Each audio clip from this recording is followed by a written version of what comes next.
When Kawasaki was trying to get this motorcycle out to the production line back in 2011, they knew they've done already too much damage to the American heritage of Harley by essentially copying one of their bikes. This bike obviously looks a lot like the Road Glide. The least they could do was at least not name it something American and cheesy like Kawasaki Franklin or Kawasaki Manhattan. So instead they named this motorcycle something subtly American. They named this bike the Vulcan Cowboy. Now, they didn't name it Cowboy, that would be too cheesy. They named it Vaquero, which is the Spanish word for cowboy. Before Texas was part of the United States and it was still part of Mexico, the cowboys that were there in that region were called Vaquero, and I suspect that's where the name for this motorcycle comes from, because it looks like a Mexican cowboy. What we're gonna be doing today is we're gonna go wheel to wheel and everything in between and dissect this motorcycle and see all the cool little bits and bobs and gadgets this motorcycle offers us. Then I'm gonna compare this motorcycle in specs on paper to the Harley Davidson Road Glide of 2023, same model, same year, and see if for $4,000 cheaper you're actually getting the same options and amenities as the Harley. Then we're gonna get on this bike, this 850-pound bike, and get it out on the road and see how it rides. And then I'm gonna quantify my thoughts and give this motorcycle an Emmy score. Now, comparing the Vaquero to the Road Glide from Harley, the engine here is 1700 cc's. On the Harley, it's 1753 cc's. So you have 53 cc's additional on that bike that you don't have here, but the maximum torque that you achieve on the Vaquero is earlier on in the RPM range, is at 2,750. You achieve 107 foot-pounds torque, but on the Harley that is 1,753 cc's, you get 111 foot-pounds of torque, but you get that in the mid 3,000 RPM. I think lower in the RPM range torque is more valuable than higher in the RPM range. And this V-twin engine sounds pretty sweet. Take a listen to the 2023 Kawasaki Vulcan Vaquero.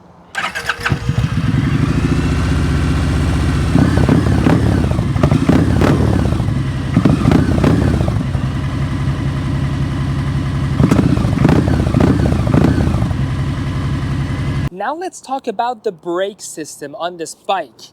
When you look at the front calipers, both of them, and the rotors, they are significantly smaller than Kawasaki's super sport motorcycle counterparts, and that's the truth about super sports versus cruisers. On cruisers like this, braking is not an art. You don't play with the front brake and the rear brake in a very particular way so that your stopping and going is precisely calculated for around the track turns. On a massive 850-pound bike like this one, you just want to stop. You just want to come to a safe, full stop without spinning out of control or having the bike low side from underneath you. So it's not really necessary to put massive brake calipers here and massive brake pads, because this bike has the K-Act. And K-Act stands for Kawasaki's Advanced Coactive Tech, which is essentially Kawasaki's name for linked brake.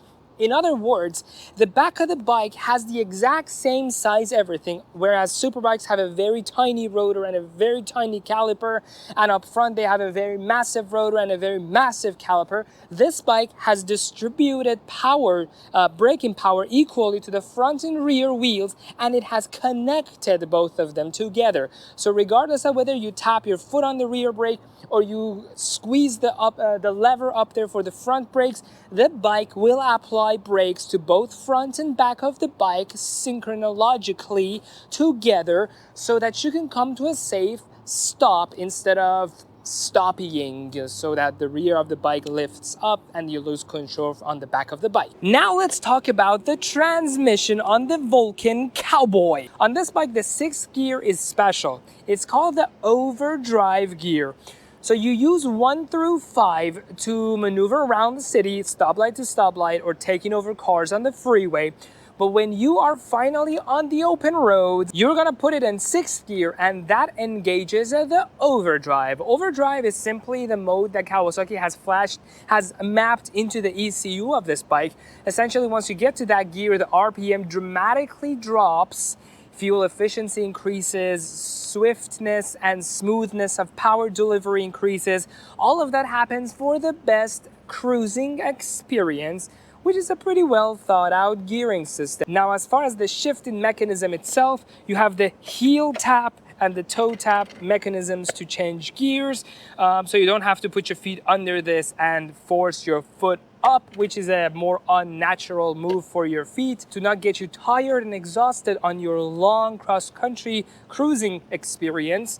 They have provided both of these. One noteworthy feature of this motorcycle is that if you put the key right here at the very bottom of the bike, you can remove the seat, and when you remove the seat, this is how you put air into the air shocks. The rear shocks of this motorcycle are air shocks instead of higher end Kawasaki's that are nitrogen reservoir. Over here you just have regular air, so with an air pump you can put air through these nipples into the shocks so you can ride around. One feature that I really like about the Vaquero, and some other baggers have them too, is that when you turn the bike fully on, you can remove the key. Magic. This is essentially for the purpose of removing the key and put it in your pocket on really long rides, so that if you have your key along with a whole bunch of other keys on your keychain, you don't let this dangle here and move around over extended periods of time and scratch up this whole matte paint in this case. And actually that leads me to the next thing. The paint on this motorcycle is called the metallic matte graphene steel gray. I think eliminating 3 of those 4 words would have still gotten the message across that this is a gray motorcycle. Comparing the Vaquero's paint options to the 2023 Harley-Davidson Road Glide, the only free color on the Harley is black. And if you want to upgrade to any of the other cool colors they have like gray or red, you must pay an additional $750. But at least Harley offers you more colors, whereas with the Kawasaki, you're stuck with this matte gray only, so you better like it. And while we're here, let's talk about the dashboard. You have a stereo system. It's not as sophisticated as Harley-Davidson's. I mean, you do pay $4,000 less for this bike than you would for a Harley. And I think all of that $4,000 was just the cost of the infotainment system that's on the Harley, but not on this motorcycle. So if you don't care much for an infotainment system with a colored screen and graphics that move around and all of those, if you're into retro looks than modern, sleek, minimalist designs, this motorcycle is really gonna be your style. And yes, this motorcycle does have a stereo system, so take a listen and hopefully you can tell if the quality is good or not from the GoPro footage. But here it is. You turn the bike on, you push the power button, and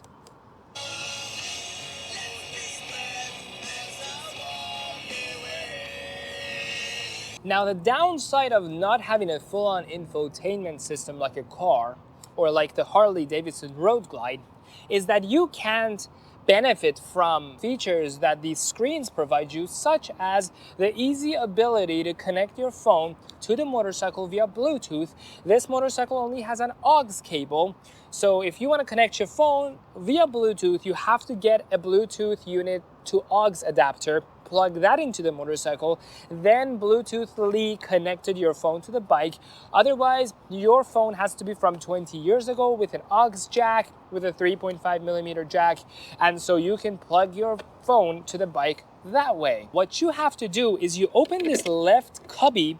I'm going to talk about storage in a minute, but for now, when you open this left cubby, you will see a couple of wires dangling. One of them, this 3-pin wire here, this is the one you're gonna have to go on Kawasaki's website and get a special connector that connects this 3-prong connector to a regular aux, converts it to a regular aux, and that aux will be then connected to your phone, or that can connect to a Bluetooth unit and then can make your motorcycle Bluetooth friendly. Now compare this infotainment system on the Kawasaki to the 2023 Harley Davidson Road Glide, where you get the boombox speakers, a full TFT color screen, and for an additional $2,500, you can upgrade the Harley's audio system to include even 2 more speakers on each saddlebag and an improved audio quality. The screen on the Harley allows you to connect your phone to the bike effortlessly, whereas on the Kawasaki, you don't even get the aux option right off the bat. You actually have to go on Kawasaki's website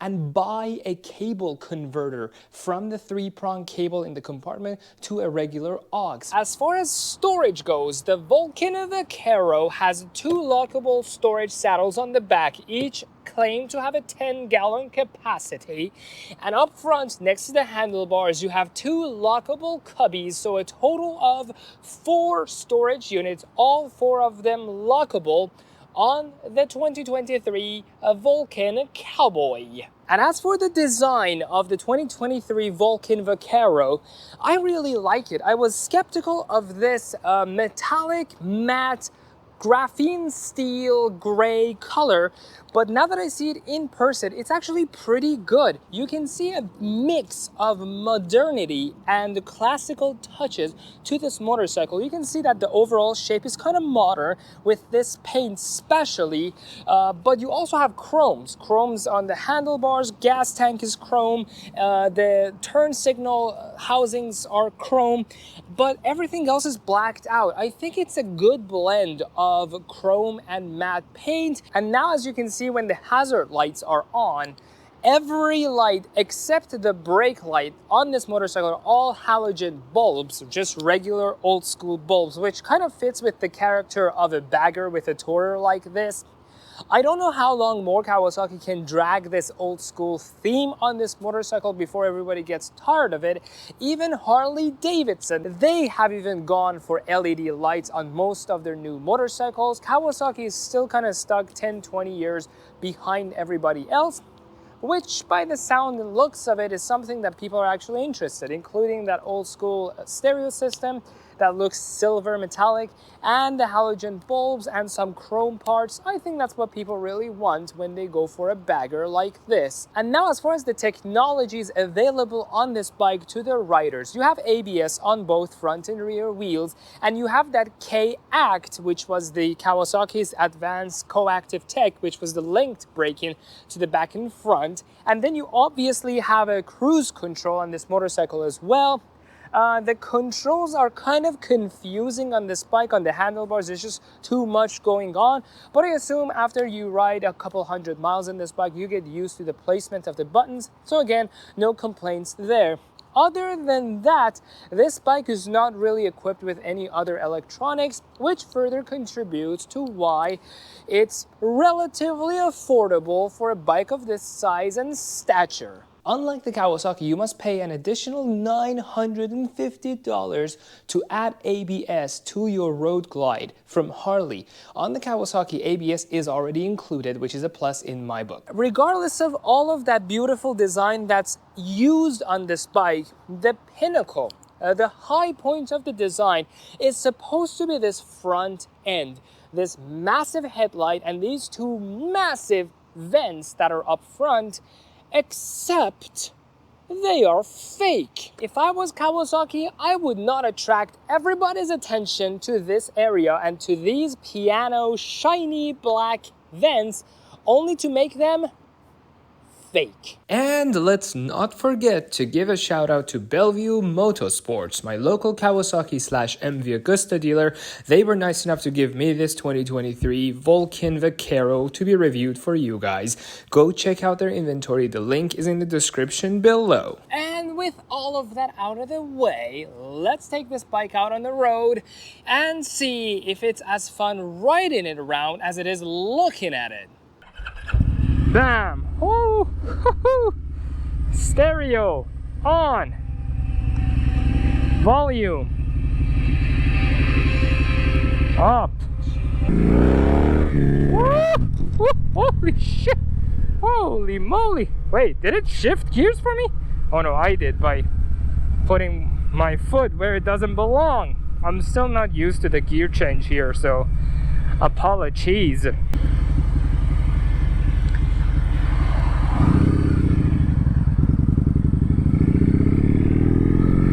That sound! Whoa!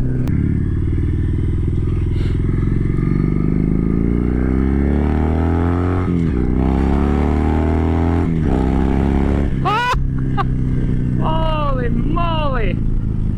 Guacamole! This is fast! Oh my god, I love that rumble. As far as comfort, it obviously couldn't be more comfortable. It's a cruiser, it's designed for that. I feel like I'm sitting on a couch. The placement of the handlebars is a little weird. It's like the bars are too angled in, so my hands are kind of like that instead of being in their natural position. But otherwise, not too bad, not too bad. Man, I need to get used to this. I keep downshifting because my foot goes directly over the heel shifter. I absolutely am having a blast on this thing. If I could get the cruise control to work, let me see.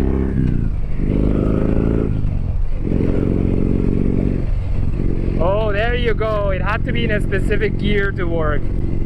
Fourth gear, and now it's going! Woo woo! Finally, I got it to work. Yay! I don't want to remove the key right now because if I do remove it, I can, but if I do remove it, then I have to shove it into my pocket, which with these gloves on, it's almost impossible to get it right. It's just gonna fall off. It has a fuel light, it has a fuel gauge like a car, ABS light, cruise light, cruise set is there, engine temperature is there, oil temperature I mean. I really am digging the font on the tachometer. It's an interesting font. I don't know where it comes from, if it has some sort of history behind it, or like maybe that's Kawasaki's old font or something, but it's there. I don't know how much more joy you would get out of a bike that has a screen here instead of this beautiful silver piece. Really up to you if that's what gives you joy and happiness while cruising around. I personally almost never look down on my cluster unless the light is up and something's wrong with the bike. Otherwise, I'm just looking out to the front, to cars around me, to road safety. So to me, it's really not worth paying $4,000 or $5,000 more to have a giant screen here instead. But if it is to you, to each their own, you know, you can go ahead and get that kind of bike. But I'm really loving this bike. And now on to the Emmy score for the 2023 Kawasaki Vulcan Vaquero 1700. In the commuter category, the Vaquero's riding position could not be more comfortable. It is upright and the seat is very cushiony. Instead of typical foot pegs, you have giant foot rests that are heavily padded. The windscreen is a bit too short and lets some air hit you in the face, which could be a bit annoying over long distances, but that's the price to pay to look cool. This earns the Vaquero 10 out of 10 in riding comfort. In the fuel range / features, the Vaquero has a 5.3 gallon tank and gets about 40 miles per gallon, giving it roughly 200 miles of range per tank. In comparison, the Road Glide from Harley has a 6 gallon tank and gets about the same mileage, giving it more range than the Kawi. The bike comes with a classy needle fuel gauge on the dashboard as well as a fuel light. This gives the Vaquero a 10 out of 10 in the fuel range / features, as barely any other bike can beat a 200 mile per tank average. As far as the commute specific tech goes, lack of an intuitive screen system like the one in Harley Road Glide makes navigation and phone connectivity a lot more difficult. In its stock form, the Vaquero does not come with heated seat or grips, which is surprising considering the electric scooter from BMW that I reviewed a while ago did have the set options, but this supposedly cruiser bike does not come with those basic options. The Vaquero does have an electric cruise control, which I tested and works great. ABS is standard on this bike, but costs almost $1,000 to equip on a Harley. Integrated audio system and AM/FM radio can make long commutes a bit more entertaining, but to be honest, above 50 miles an hour, you can barely hear the stereo system. This gives the Vaquero a 7 out of 10 in the commute specific tech and features. Storage is plentiful with two 10-gallon lockable side saddle storage units, as well as two smaller cubbies by the handlebars which are also lockable. The Vaquero gets an easy 10 out of 10. A good commuter bike should be cost-effective, reliable, and have a strong dealership network. At $18,600 brand new, this motorcycle is a bargain considering the Road Glide's starting MSRP is $22,000, and to get any half-decent equipment on that bike, you will be well into the $25,000 to $30,000 range. As for reliability, this bike will outlast any Harley out there, evident from Kawasaki's track record. Also, Kawasaki offers a 36-month warranty on this bike, while Harley offers only a 1-year limited warranty on the Road Glide. As for dealership availability, much to my surprise, Harley, an American brand motorcycle, has fewer dealerships in the US than Kawasaki, a Japanese brand, does. But at any rate, Kawasaki is cheaper, more reliable, and has a stronger dealer presence than Harley, earning it a 10 out of 10 in affordability, reliability, and dealer support category among cruisers. For an amazing total score of 47 out of 50 points for the commuter category. Now on to the performance/dope factor category. I can already tell this bike isn't going to do well in this category simply because of being a tourer/cruiser bike. But my scoring system does not discriminate and looks at all bikes through the same lens. In the race riding position category, the Vaquero could not be more incapable of any sport handling. With the laid-back seating position and the massive bodyworks around you, and how low the footrests are to the ground, always scraping if your lean angle gets a bit too aggressive, you essentially cannot make any more maneuvers around town than a semi-truck with a load of balonies. Riding position, although was a 10 out of 10 in comfort and commute settings for street riding, it isn't racetrack oriented, and no one in the right mind would probably want to take this to any competitive events anyways.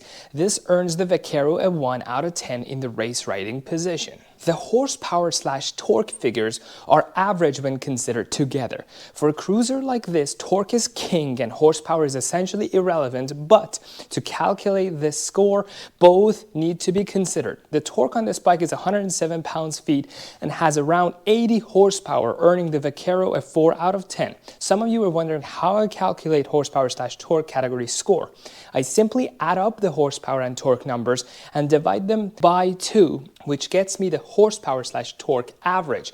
If the average is 0 to 25, it gets a 1, 26 to 50 gets a 2, and so on and so forth. For this bike, horsepower is 80, torque is 107, and the average is 93.5, which earns it a 4 out of 10. As for the weight, Vaquero sits at around 850 pounds wet. Since my score considers this 375 pound or lighter bike a 10 out of 10, and every increment of 25 pounds deduct a score, the Vaquero at 850 pounds gets a 1 out of 10 in the weight category. Regarding the racetrack-oriented rider aids features, you only get ABS and that's about it. The Vaquero gets a 1 out of 10.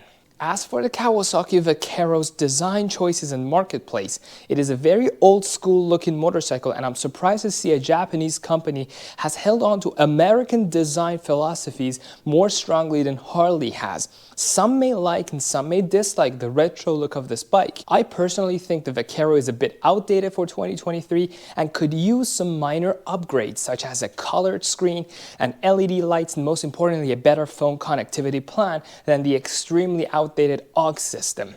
As for the marketplace, the Kawasaki Vulcan line of bikes is known for being a budget cruiser branch of motorcycle, and if you care too much about how others perceive you, then this bike is probably not going to be boosting your socioeconomic status much. But that also comes with the cheap price tag of only $18,500 as opposed to a clapped out Harley that can easily be $35,000 or more. This earns the Vaquero a 4 out of 10 for the overall design and marketplace. This gives the 2023 Kawasaki Vulcan Vaquero a total score of 11 out of 50 in the performance/dope factor category.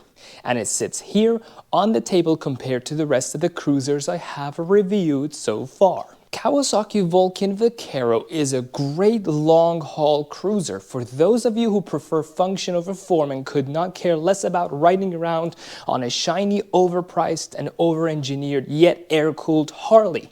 If you ask me, once you put down a couple thousand miles on your cruiser and the novelty wears off and you realize you shouldn't have financed a $40,000 motorcycle on your maxed out credit card, then you wish you had saved all that money and had gone with an equally fun to ride cruiser from Kawasaki.